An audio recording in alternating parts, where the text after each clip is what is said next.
Why do good people go through bad things? Yes, bad things happen to good people.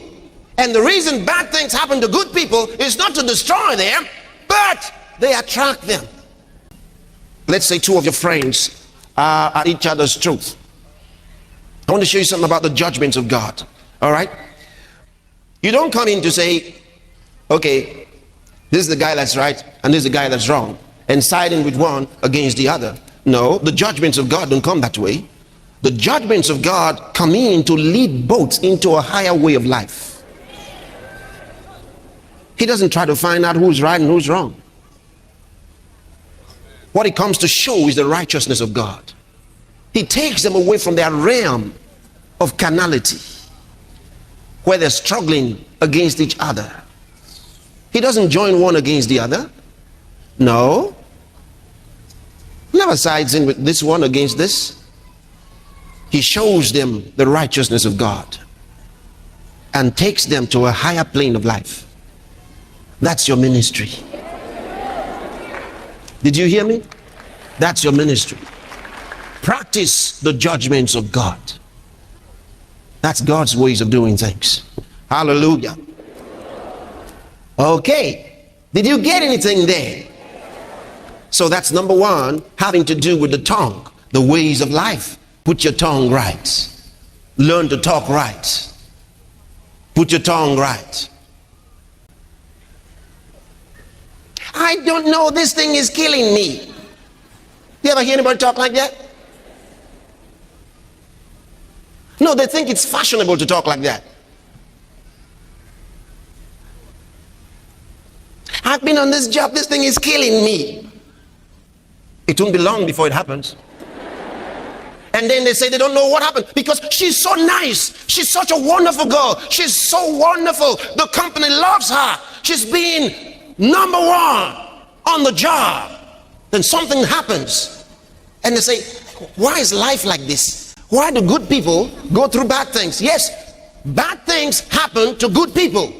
And the reason bad things happen to good people is not to destroy them, but they attract them. This thing is killing me. Oh, I have a back-breaking job. All right, just hold on. No, you won't be 40 before you're looking for a doctor to look at your back. You know, I got this new back-breaking job. Back-breaking. Then the devil tells his little demons, we got the license for his back. You're giving the devil a license for your back. You called it a back-breaking job, and then you got it. It wasn't a back-breaking job until you sign in for it. So now, it's a back-breaking job, and the devil has a right, and God has no right to stop him. And the devil says, Lord, I've got a right to do this. Do you remember what he did when he came among Job and others in the presence of God? Satan was there. Satan was there. Job always felt the presence of God. Job was there. Angels of God surrounded Job. And Job said, I'm afraid I might lose all these things I've got. I don't know, life is tough. I'm afraid. And Satan heard it. Satan heard it. And guess what? One day, he had the hedge broken by his fears. Somebody said, Job didn't do nothing wrong. No, he didn't do nothing wrong. He said something wrong. When you study the second chapter of his book and read on from there into the latter chapters, you find something interesting. Job said, that thing which I feared has come upon me. He said, I was not in safety and I was not quiet about it. It was terrible. Job was in safety, but Job said, I was not in safety. He didn't see the hedge that God had around him. He said, I was not in safety. Who told him he was not in safety? Satan knew he was in safety. God knew he was in safety. When God said to Satan, have you considered my servant Job, that there's nobody like him? Satan said to God, you built a hedge around him and we can't get in. And then God looked, and Job broke the hedge. And God said to Satan, oh, now look, all that he has is in your hand, is in your power. It wasn't that God gave Satan the license. It was Job who gave Satan the license without knowing it. God only said it because it had happened. We know because of what Job said. He said, I was not in safety and I was not quiet about it. In other words, he was telling everybody, if anything happens to me, I want you to know I've not been safe. You know, something happens, there's a loud sound. Someone goes, are we safe? You know, they talk their fears all the time. A Christian shouldn't talk like that. Change your way of thinking. Are we safe? And another one might just say, nobody is safe in life. Nobody's safe in life. Nobody's safe in life. Didn't you hear it? The name of the Lord is a strong tower. The righteous runneth into it and is safe. So you're safe because you live in his name. Now, are we safe? No, they think it's nice. They just want to be a part of a conversation. And then from there, they say all the wrong things that destroy their lives. They say, I don't know where this is coming from. They said, I got cancer. They said, I got tumors.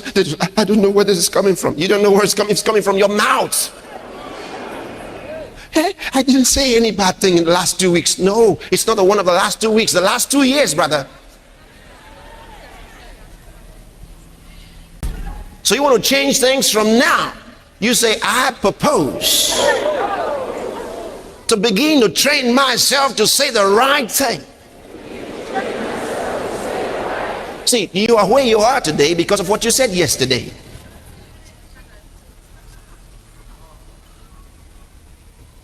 I don't know, I have this wound that doesn't heal. It doesn't heal. It doesn't heal. This wound that doesn't heal.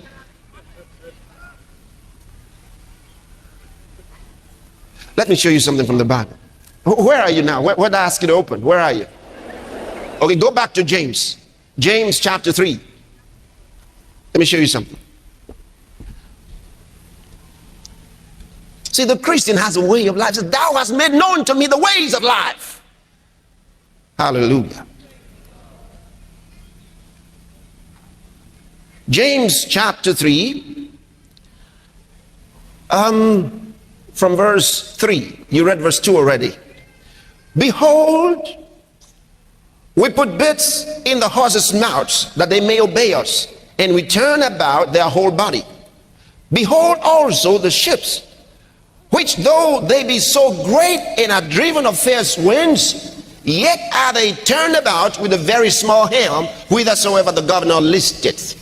Even so the tongue is a little member. The tongue, your tongue, is a little member. It's not as big as your head. It's not as big as your leg. You understand? It's a little member. And what does it do? It what? It boasts great things. Now, it says, behold, how great a matter a little fire kindleth. Read verse 6. Want to go.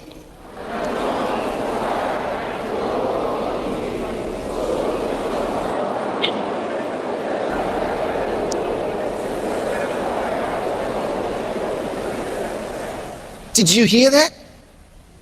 He says, so is the tongue among our members, the members of our body. It's a fire. He says it's a fire. It's a wall of iniquity. This tongue. And it defiles the whole body. It corrupts the whole body. And then it does something worse. It sets on fire the cause of nature, the wheel, the cycle of nature.